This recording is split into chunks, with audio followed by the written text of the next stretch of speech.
Friends, नमस्ते।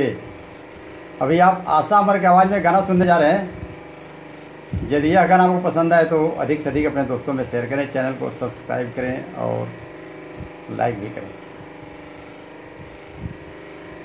एक लड़की शादी होकर ससुराल आई है दुल्हन बनकर। कुछ दिन के बाद जब ससुराल में कुछ दिन बीत गया तो उसे कुछ कमी महसूस हो रहा था, कमी महसूस होने लगा। तो वह अपने दुल्हन से बोली, अपने शौहर से बोली। क्या बोली कि ये जी, राउर चलते राउर तकदीर खराब है, राउर तकदीर खराब है और राउर तकदीर खराब के चलते हमू परेशानी पड़ गई, हमारा परेशानी होता। यही बात कहता रही। दूल्हा बाबू कहले कि हमार तकदीर से तोहार का ताल्लुका था। कहले काहे ताल्लुकात ना है, रघुआ शौहर है, रघुए हमारा सिंगार है, रघुए सब करता धरता है, तो मतलब काहे नहीं है। कहला कि तकदीर,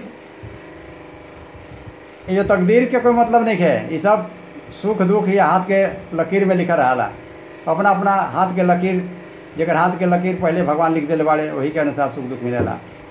तो क्या कहता है दूल्हा बाबू, क्या कहता है कि हमार दोष कह दोष तकदीर के ना, हमार दोष कह दोष तकदीर के ना, सुख लिखल नहीं के हाथ के लकीर में ना, सुख लिखल नहीं के हाथ के लकीर में ना।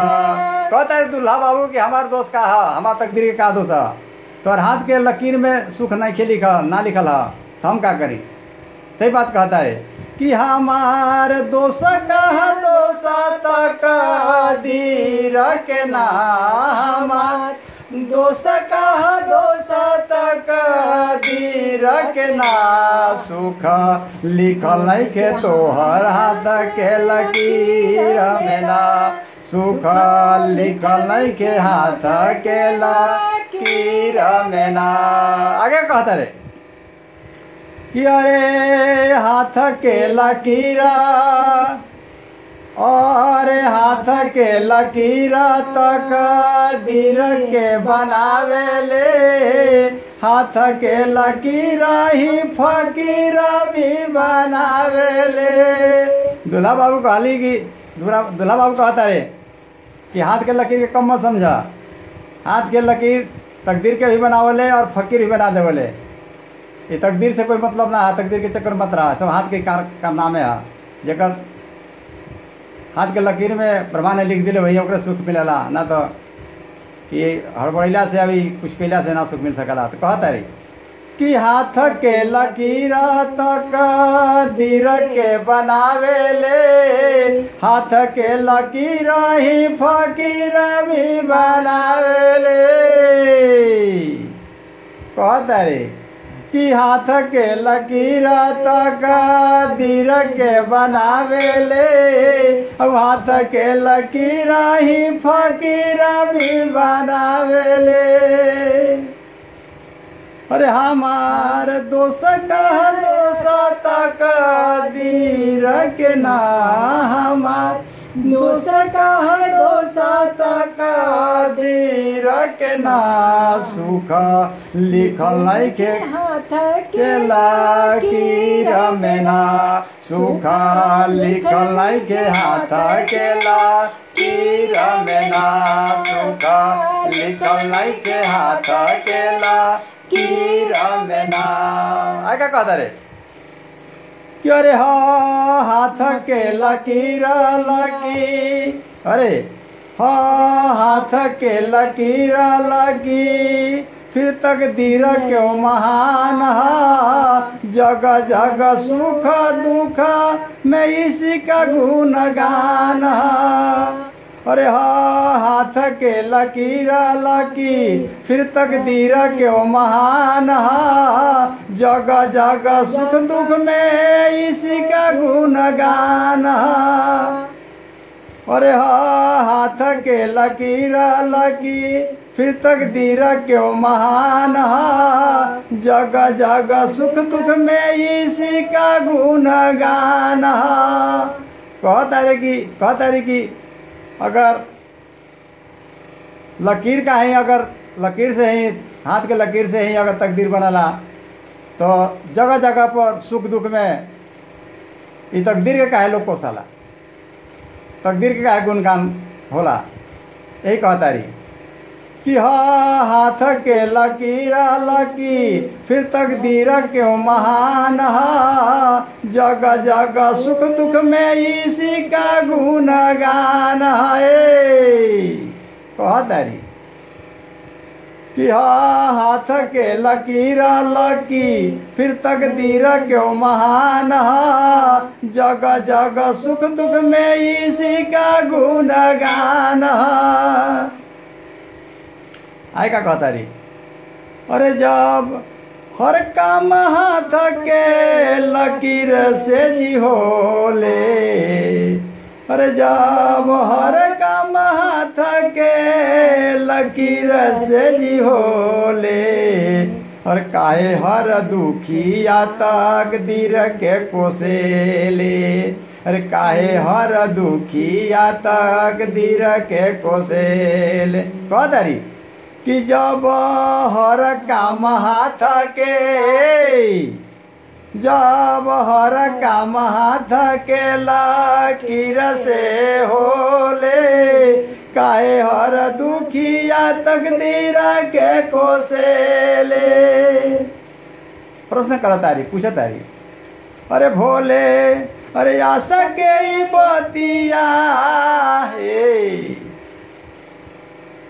इनका समझ में नहीं क्या हुआ। हे भोले बाबा कि भोले आशा के बतिया बता दी ना भोले आशा की बतिया बता दी ना अपन भक्त के समझ के समझा दी ना अपन भक्त समझ के समझा दी ना।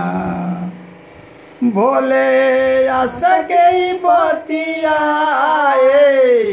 अरे बता दी ना भोले आशा के बतिया बता दी ना अपन भक्त समझ के समझा देना अपन भक्त समझ के समझा देना।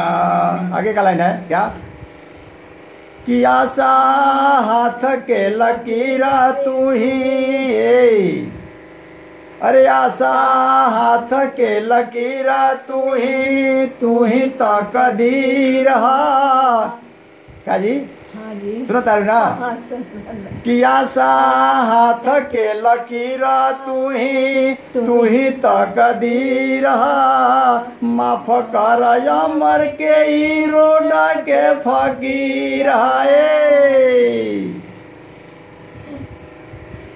ठीक है ना। हाँ देखिए अरे आशा हाथ के लकीरा तू ही तकदीर माफ कर अमर के ई रोडा के फकीर भोले अले भोले भरले बड़े झोली कहा काम तकदीर के श्रोतारू श्रोतारू ना कि भोले भरले बड़े झोली कहा काम तकदीर के अरे बदल दी है तोहर रानी हाथ के लकीर के बदल दी है तोहे रानी हाथ के लकीर के बदल दी है तोहे रानी हाथ के लकीर के भोले भरले बड़े झोलिए सुनो तारू हाँ कि भोले भरले बड़े झोली कहा काम तकदीर के। अरे बदल दी है तो हर रानी हाथ के लकीर के। बदल दी है तो है रानी हाथ के लकीर के। बदल दी है तो है रानी हाथ के लकीर के। ओ हमार दोष का दोष है।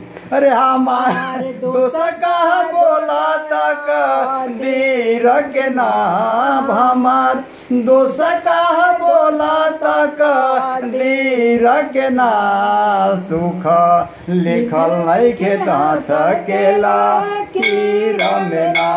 सुख लिखल नहीं के हाथ केला कीर में ना। सुख लिखल नहीं के हाथ केला कीरा में ना। हमार दोष कहा।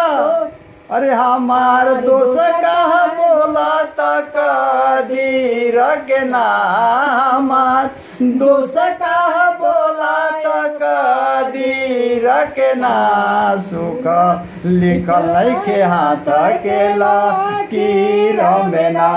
सुख लिखल नहीं के हाथ केला कीरा में ना। सुख लिखल नहीं के हाथ केला कीरा में ना। बस इन्हीं शब्दों के साथ हम लोग अपनी वाणी को विराम देते हैं। फिर मिलेंगे किसी नए अंदाज में। तब तक के लिए इस जोड़ी को इजाजत दीजिए और आशीर्वाद भी दीजिए। शुक्रिया। Thank you.